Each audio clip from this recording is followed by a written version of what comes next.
ഇന്ന് തന്നെ ഡൗൺലോഡ് ചെയ്യൂ. കാണൂ നിങ്ങളുടെ ഫേവറേറ്റ് ഷോസ്. ചതിക്കായിരുന്നു അച്ഛമ്മ എല്ലാരും കൂടി. എല്ലാ അച്ഛമ്മയിൽ നിന്ന് ഒളിപ്പിച്ചു വെക്കുകയായിരുന്നു.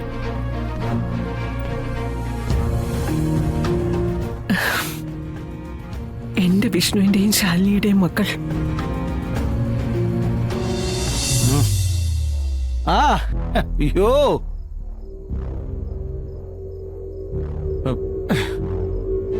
ഓ, പാതിരാത്രി എവിടെയെങ്കിലും കറങ്ങി നടന്നിട്ട് വരുമായിരിക്കും. പ്രത്യേകിച്ച് പണിയൊന്നുമില്ലല്ലോ, ഇങ്ങനെ നടന്നാ മതിയല്ലോ. ഓ, മഹാറാണി ചപ്രപഞ്ചക്കട്ടിൽ കയറി കിടന്നായിരുന്നല്ലേ? ഓ, അടിയൻ വന്ന് നിദ്രയ്ക്ക് ഭംഗം വരുത്തിയോ ആവോ. നല്ല കോലത്തിലാണല്ലോ. എന്നെ കോലം കെട്ടിക്കുന്നതിന്റെ പൂർണ്ണ ഉത്തരവാദിത്വം നീ ഏറ്റെടുത്തിരിക്കുകയാണല്ലോ. ഇപ്പൊ കോലം അച്ചി വീടുകയാണെന്ന് മാത്രം. അതെ, സ്വന്തം വീട്ടിൽ നിന്ന് അടിച്ചിറക്കുമ്പോഴേ സാധാരണ ആണുങ്ങൾ വന്ന് കിടക്കാറുള്ളത് അച്ചി വീട്ടിൽ തന്നെയാ. അതില് വല്ല അഭിമാന കുറവും തോന്നുന്നുണ്ടെങ്കിലേ അതിങ്ങനെ പേതുള്ളി കാണിക്കല്ല വേണ്ടത്. ആണുങ്ങളെ പോലെ നേരെ നിന്ന് സംസാരിക്കണം. എനിക്കിവിടെ കിടക്കാൻ പറ്റില്ലെന്ന് തന്നെ പറയണം. ഇതൊരുമാതിരി വില കുറഞ്ഞ ഏർപ്പാടായി പോയി. അല്ല, അതെങ്ങനെയാ? നല്ല രീതിയിൽ ജീവിച്ചവർക്കല്ലേ അങ്ങനെ ചിന്തിക്കാനും പറയാനും ഒക്കെ പറ്റൂ. അഴുക്ക് ചാലിലൂടെ വന്നവരെന്നും അഴുക്ക് ചാലിലൂടെ പോവൂ.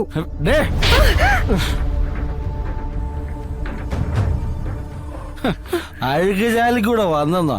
ആരാടി വന്നത്? എടീ, മനസ്സമാനത്തോടെ ജീവിച്ചുകൊണ്ടിരുന്ന നീ എവിടെ വിളിച്ചോണ്ട് വന്നത്? എന്നിട്ട് ഇവിടെ നിർത്തി അപമാനിക്കുന്നോടെ. നിങ്ങൾ എന്നെ തല്ലിയല്ലേ? എടീ, നിന്നെയൊക്കെ അടിച്ചു വളർത്താത്തതിന്റെ കുഴപ്പമാണിത്. നാവിന് നീളം ഉണ്ടെന്ന് കരുതി അത് എടുക്കേണ്ടടുത്ത് എടുക്കാവൂ, മനസ്സിലായോ? അല്ലാത്തടുത്ത് നീ എടുത്ത മുഖത്തെ ഇതുപോലെ പാട് വീഴും. ഈ 5 വിരലും തെളിഞ്ഞു നിൽക്കുന്ന പാട്. ഇനി നീ നാവെടുത്ത ഇനി ഞാനിത് ആവർത്തിക്കും. പിന്നെ ഇനി ശാരദാമ്മ മോളെ കാര്യങ്ങളെന്ന് പറഞ്ഞ് മനസ്സിലാക്കി കൊടുക്ക്. അറിയാനോട്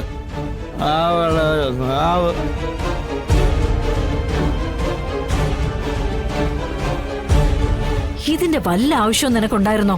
ഓ, അപ്പൊ അയാള് മദ്യപിച്ച് വന്നതിന് അമ്മയ്ക്കൊന്നും പറയാനില്ലല്ലേ? ഇടി, അതിനിപ്പോഴാണോ പറയുന്നേ?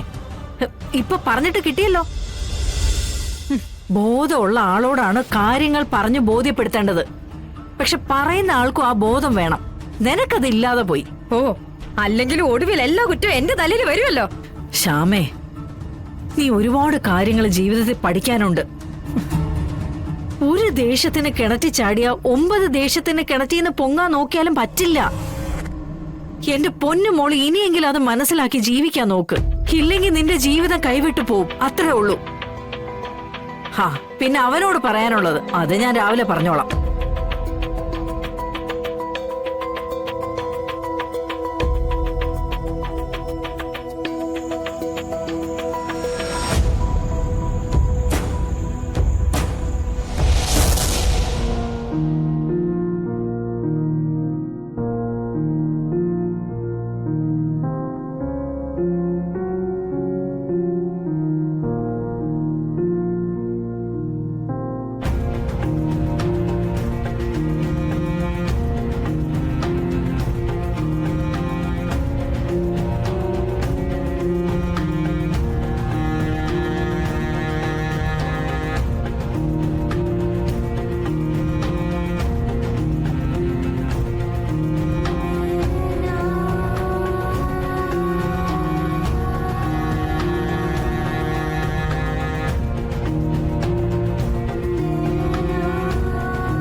അറിഞ്ഞില്ല മോളെ.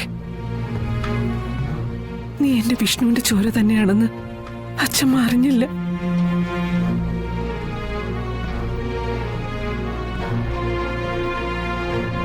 ചതിക്കായിരുന്നു അച്ഛമ്മ എല്ലാരും കൂടി.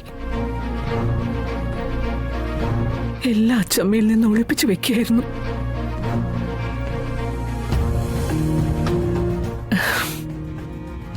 എന്റെ വിഷ്ണുവിന്റെയും ശാലിനിയുടെയും മക്കൾ രണ്ടുപേരും രാജകുമാരിയെ പോലെ ഇവിടെ വാഴേണ്ടതല്ലേ? കുറെ തെറ്റുകളെല്ലാം എല്ലാവരും നിങ്ങളോട് ചെയ്തിട്ടുണ്ട്. ആ തെറ്റുകൾക്കൊപ്പം അറിയാതെ ഈ അച്ഛമ്മയും.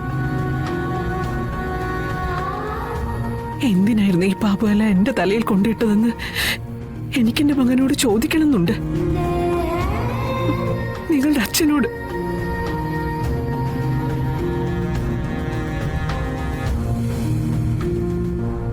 പക്ഷേ അവനും എന്നിൽ നിന്ന് ഒളിച്ച് എവിടെയൊക്കെയോ പോയി നിൽക്കുന്നു. എന്നെ തോൽപ്പിച്ച് തകർച്ചയുടെ പടുകുഴിയിൽ കിടത്തിയിട്ട് സ്വാതന്ത്ര്യത്തോടെ നടക്കും.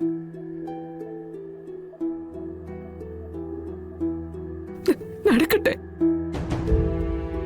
എന്റെ മക്കളെ സത്യങ്ങൾ അറിഞ്ഞ് സ്നേഹിക്കാനും കൊഞ്ചിക്കാനും ഈ അച്ഛമ്മയ്ക്ക് കിട്ടിയിരിക്കുന്നത് ഈ പ്രായത്തില്. കുഴപ്പമില്ല ഈ അച്ഛമ്മയ്ക്ക്. ഇതുവരെ മക്കളെ പരിഗണിക്കാതെ പോയതിന്റെ സങ്കടം മുഴുവൻ ഇനി അച്ഛമ്മ പരിഹരിച്ച് എന്റെ മക്കളെ സ്നേഹിക്കും, കൊഞ്ചിക്കും.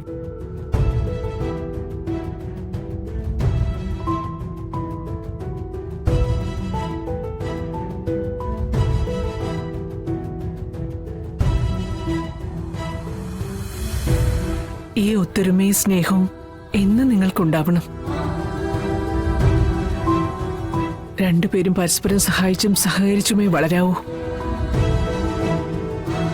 നിങ്ങൾ രണ്ടുപേരും ഒരച്ഛന്റെയും അമ്മയുടെയും മക്കളാണെന്നുള്ള ചിന്തയോടെ വേണം രണ്ടുപേരും വളരാനായിട്ട്.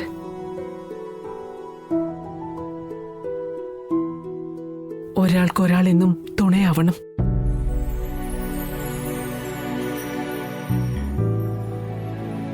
നിങ്ങളുടെ അച്ഛൻ വിഷ്ണു മറ്റുള്ളവരെ സഹായിക്കാൻ വലിയ മിടുക്കന്. സ്വന്തം കാര്യം നോക്കാതെ എല്ലാവർക്കും വേണ്ടി ഓടി നടക്കുകയും ചെയ്യും. പരോപകാരിയായി. വീട്ടുകാരുടെ കണ്ണീരിനപ്പുറം മറ്റുള്ളവരുടെ കണ്ണീര് കണ്ട അതിന് വില കൽപ്പിക്കുന്നവനാ അവൻ. അതെല്ലാവർക്കും സാധിച്ചെന്ന് വരില്ല. മനസ്സിൽ നന്മയുള്ളവർക്ക് മാത്രമേ സാധിക്കൂ.